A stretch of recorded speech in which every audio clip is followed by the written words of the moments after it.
ನಕ್ಸಲ್ ಚಟುವಟಿಕೆಗಳಲ್ಲಿ ಭಾಗಿಯಾದ ಆರೋಪದಲ್ಲಿ ಬಂಧನಕ್ಕೊಳಗಾಗಿದ್ದ ವಿಠ್ಠಲ ಮಲೆಕುಡಿಯ ಮತ್ತು ಅವರ ತಂದೆಯವರ ಮೇಲೆ ನಕ್ಸಲೀಯರೆಂದು ಹೂಡಲಾಗಿದ್ದಂತಹ ಮೊಕದ್ದಮೆಯಲ್ಲಿ ಅವರು ನಿರ್ದೋಷಿಗಳೆಂದು ದಕ್ಷಿಣ ಕನ್ನಡ ಜಿಲ್ಲಾ ನ್ಯಾಯಾಲಯ ತೀರ್ಪು ನೀಡಿದೆ.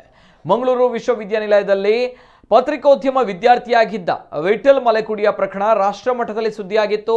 ಹಲವು ಸಂಘಟನೆಗಳು, ರಾಜಕಾರಣಿಗಳು ಬೆಂಬಲ ಸೂಚಿಸಿದರು. ಬೆಳ್ತಂಗಡಿಯ ಕುತ್ಲೂರು ನಿವಾಸಿಯಾಗಿದ್ದ ವಿಠ್ಠಲ ಮಲೆಕುಡಿ ಅವರನ್ನ 2012 ಮಾರ್ಚ್ 3ರಂದು ನಕ್ಸಲ್ ನಿಗ್ರಹ ಪಡೆ ಬಂಧಿಸಿತ್ತು. ಸುಮಾರು 4 ತಿಂಗಳು ಜೈಲು ಶಿಕ್ಷೆ ಅನುಭವಿಸಿದ ನಂತರ ವಿಠ್ಠಲ್ಗೆ ಜಾಮೀನು ನೀಡಲಾಗಿತ್ತು. 2015ರಲ್ಲಿ ಪೊಲೀಸರು ದೇಶದ್ರೋಹದ ಪ್ರಕರಣಕ್ಕೆ ಸಂಬಂಧಿಸಿ ಬೆಳ್ತಂಗಡಿ ಸೆಷನ್ಸ್ ನ್ಯಾಯಾಲಯದಲ್ಲಿ ದೋಷಾರೋಪ ಪಟ್ಟಿ ಸಲ್ಲಿಸಿದರು.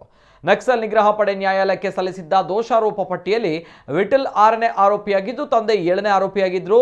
ಇನ್ನು ತೀರ್ಪಿನ ಬಗ್ಗೆ ಸಂತಸದಿಂದ ಮಾತನಾಡಿದ ವಿಠ್ಠಲ್ ಮಲೆಕುಡಿ, ಜನಪರವಾಗಿ ನಾವು ಹೋರಾಟ ಮಾಡಿದ್ದೆ.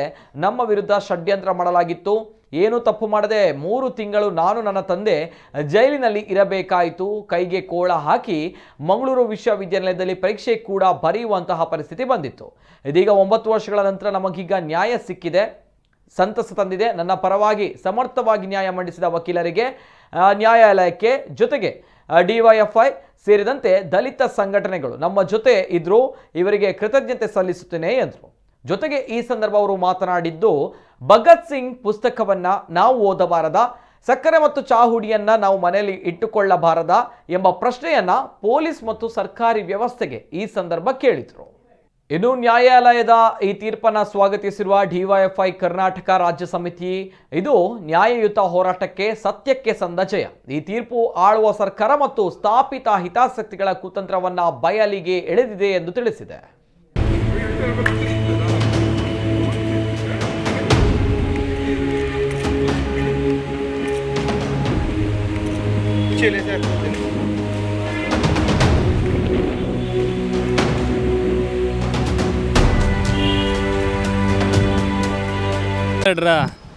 ಮಾರ್ಚ್ 3ರಂದು ನನ್ನನ್ನು ಮತ್ತು ನನ್ನ ತಂದೆಯನ್ನು ಆಂಟಿ ನಕ್ಸಲ್ ಫೋರ್ಸ್, ನಕ್ಸಲ್ ನಿಗ್ರಹ ಪಡೆಯ ಪೊಲೀಸರು ನಮ್ಮ ಮನೆಯಿಂದ ನಮ್ಮನ್ನು ಬಂಧಿಸಿ ಜೈಲಿಗಟ್ಟಿದ್ರು. ಅದು ಇವತ್ತು ಅದರ ತೀರ್ಪು ಬಂದಿದೆ. ನಾವು ನಿರ್ದೋಷಿಗಳು, ನಮ್ಮ ತಂದೆ ಮತ್ತು ನಾವು ನಿರ್ದೋಷಿಗಳು ಅಂತ ಹೇಳಿ ಇವತ್ತು ತೀರ್ಪು ಬಂದಿದೆ. ಈ ಪ್ರಕರಣದ ಒಂದು ವಕೀಲರಿಗೂ, ಸಮರ್ಥವಾಗಿ ವಾದ ಮಂಡಿಸಿದಂಥ ವಕೀಲರಿಗೂ, ಹಾಗೂ ನನ್ನ ಜೊತೆಯಾಗಿ ಆ ಕ್ಷಣದಿಂದ ನಿಂತಹ ಡಿವೈಎಫ್ಐ ಆಗಿರ್ಬೋದು, CPIM ಪಕ್ಷಗಳ ಆಗಿರ್ಬೋದು, ಹಾಗೆ SFI ಆಗಿರ್ಬೋದು, ಮತ್ತು ದಲಿತ ಸಂಘಟನೆಗಳಾಗಿರ್ಬೋದು, ಇವರೆಲ್ಲರಿಗೂ ಕೂಡ ನಾವು ತುಂಬು ಹೃದಯದ ಅಭಿನಂದನೆಗಳನ್ನು ಈ ಸಂದರ್ಭದಲ್ಲಿ ಸಲ್ಲಿಸ್ತೇವೆ. ಆ ಸಂದರ್ಭದಲ್ಲಿ 2012 ಮಾರ್ಚ್ ಸಂದರ್ಭದಲ್ಲಿ ಕುತ್ಲೂರು ಪ್ರದೇಶವು ಒಂದು ಬಹಳ ಪೊಲೀಸ್ ಪೀಡಿತ ಪ್ರದೇಶ ಆಗಿತ್ತು. ಪೊಲೀಸರ ಅಲ್ಲಿ ಕುದುರೆಮುಖ ರಾಷ್ಟ್ರೀಯ ಉದ್ಯಾನದಿಂದ ಒಕ್ಕಲೆದ್ದು ಹೋಗಬೇಕು ಅಂಥೇಳಿ ಅರಣ್ಯ ಇಲಾಖೆ ಹಾಗೆ ಪೊಲೀಸ್ ಇಲಾಖೆ ಒಟ್ಟು ಒಂದು ದೌರ್ಜನ್ಯವನ್ನು ಮಾಡ್ತಾ ಅಲ್ಲಿನ ಯಾರಿಗೂ ಕೂಡ ಒಂದು ಉತ್ತಮವಾದ ಸ್ಥಿತಿಯಲ್ಲಿ ಬದುಕಲಿಕ್ಕೆ ಅವಕಾಶ ಇಲ್ಲದಂಥ ಪರಿಸ್ಥಿತಿ ಆ ಸಂದರ್ಭದಲ್ಲಿತ್ತು.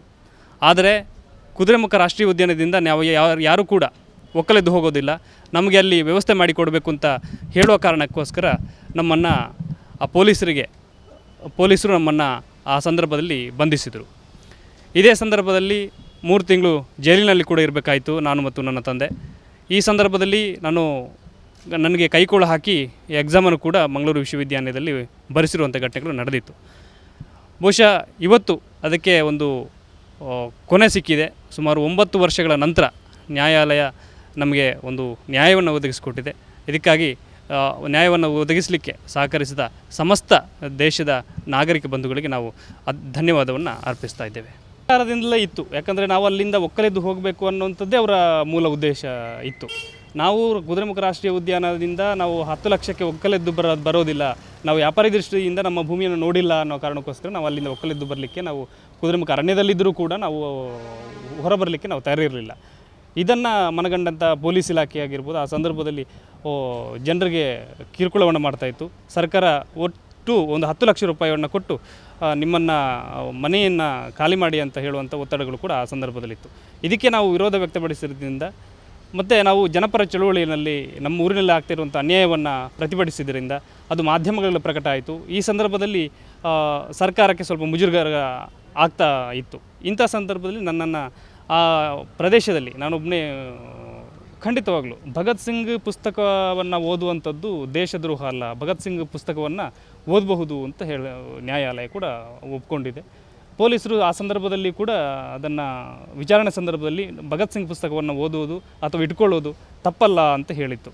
ಬಹುಶಃ ನಾವು ಇವತ್ತು ಪೊಲೀಸರಿಗೆ ಕೇಳಬೇಕಾಗತ್ತೆ, ನಾವು ಆ ಸಂದರ್ಭದಲ್ಲಿ ಅರಣ್ಯವಾಸಿಗಳು ಭಗತ್ ಸಿಂಗ್ನ ಪುಸ್ತಕ ಓದುವುದು ತಪ್ಪು ಅಂತ ನಿಮಗೆ ಆ ಸಂದರ್ಭದಲ್ಲಿ ಯಾಕೆ ಅನ್ನಿಸ್ತು, ಮತ್ತು ಸಕ್ಕರೆ ಚಾಹುಡಿಯನ್ನು ನಾವು ಇಟ್ಕೊಳ್ಬಾರ್ದ ಮನೆಯಲ್ಲಿ ಅನ್ನೋ ಪ್ರಶ್ನೆಗಳನ್ನು ನಾವಿವತ್ತು ಸರ್ಕಾರ ಈ ವ್ಯವಸ್ಥೆಗೆ ಕೇಳಬೇಕಾಗಿದೆ.